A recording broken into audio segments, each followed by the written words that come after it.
What's up, fam? Hope everybody's doing fantastic out there. Today we are taking a look at a very special older Tuya. So this is one comes way of Dave Warren over at Tuya Knives. Now this knife was not meant to be. It was a factory second, and I had thought I'd missed out on this knife.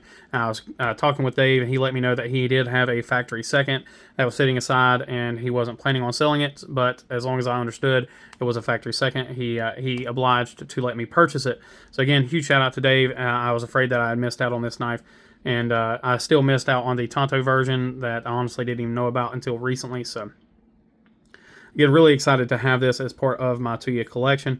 So I will go ahead and mention that they are running a closeout sale currently on all of their old inventory. So as of today, it is the 3rd of March, 2025.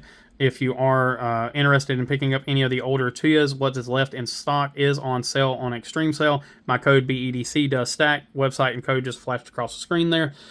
Make sure you guys click that link down below or go to there and use that coupon code and pick yourself up a badass knife for pretty daggone cheap. So some specs on this knife, you're looking at 3.35 inches on the blade, 8.2 overall, and only 3.8 ounces. That weight is achieved by the fact that your show side scale here is flat carbon fiber, so there is no internal anything on here, no liners or anything. Then your lock bar side, of course, is a titanium frame lock. Go ahead and jump into the close-ups on this knife, and then we'll continue talking about it here. So again, you have this really cool octagonal design cut out into it, hence the name. Of course, the pivot there has the same design, and then of course, it flows into the rest of the handle. It does have single tooled hardware on the body. We do have a half-length backspacer with a hidden lanyard hole, and really nice pocket clip. Just such a good pocket clip. I cannot express how well this pocket clip works. You got plenty of room in there. It's nice and flexible. It has plenty of grip. Just a really great job on this pocket clip. Looks like we do have T6 and T8 hardware. Go ahead and flick this thing open here. Really nice full height hollow grind on this blade. Just absolutely insane. I mean, just this thing gets so thin behind the edge. Super slicey. Beautiful grind on here. Just absolutely gorgeous. You see how light refracting off of there. Just great job. Come over here on the other side, see the designer logo. It is, I believe it's BEEDC Modern Design BMD.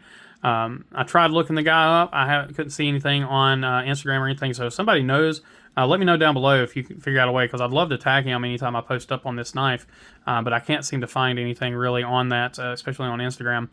Sharpening looks to be really great on here. Really nice acute tip.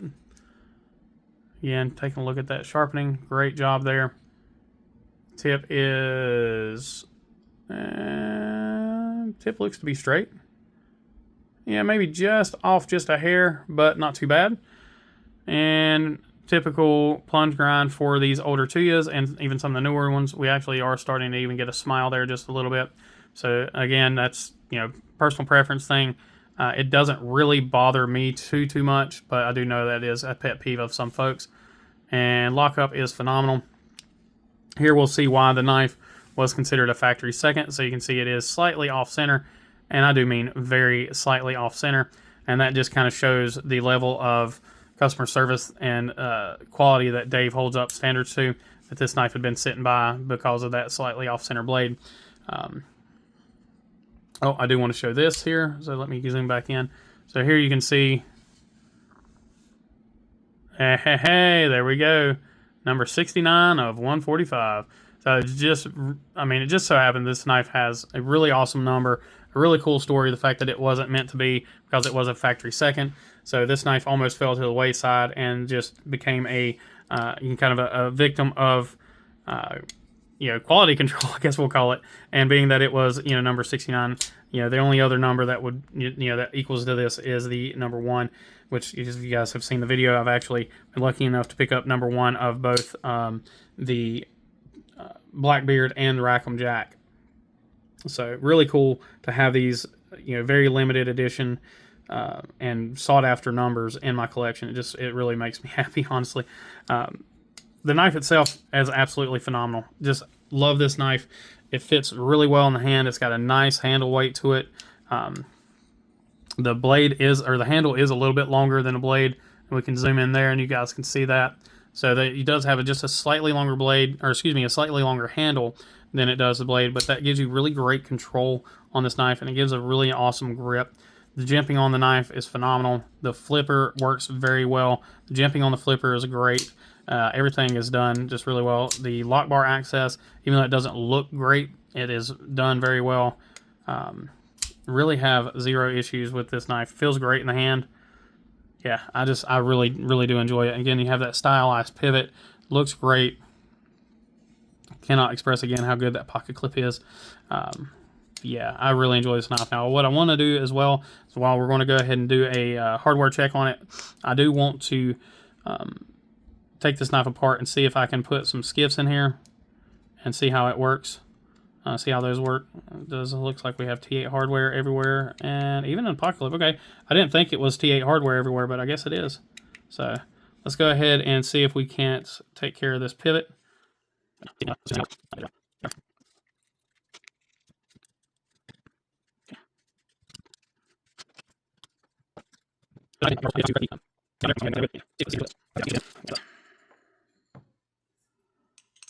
Yeah, it's going to be a 6 mil, probably 1/16.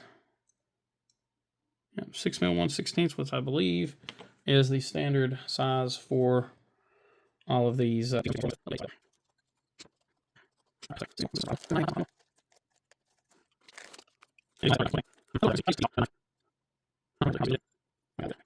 we're just going to have to put the stock ones back in.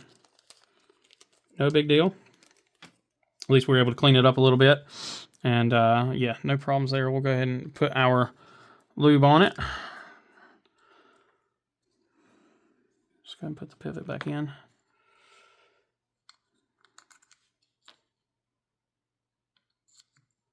Which way does this pivot need to face? Pivot needs to face down.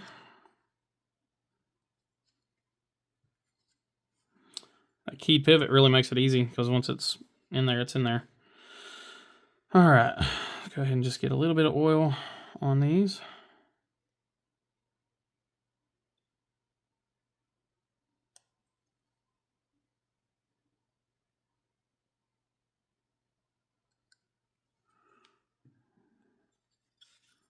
I'll just put a small little drop here on the knife. Really like how it has the cutouts and stuff in the blade like that. And then I'm actually, let's see. I think I'm just going to use just a dab of Slickamol right there on the track, just to give it some nice frictionless operation there. A little dab-a-doo-ya there.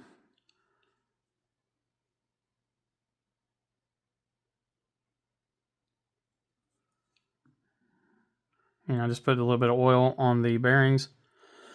And then run them through my fingers just to get each one of those little balls lubed up very well.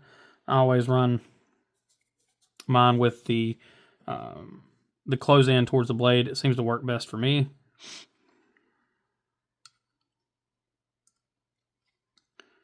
And it should go back together relatively smoothly, because everything is kind of locked into place with that pivot being the way that it is.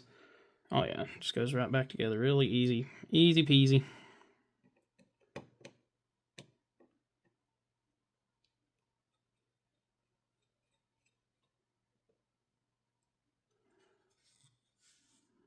I will lock down this side first. Get that in there.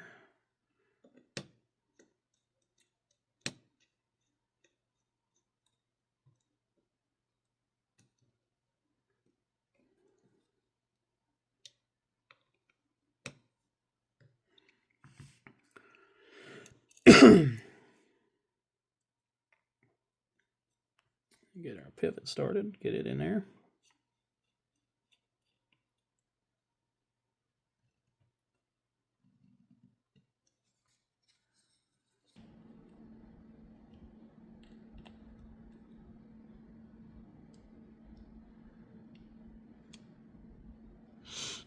All right, we're back pretty much exactly where we were before. Yeah, still just slightly off center. I'm actually going to see if I can't just, because I personally don't care.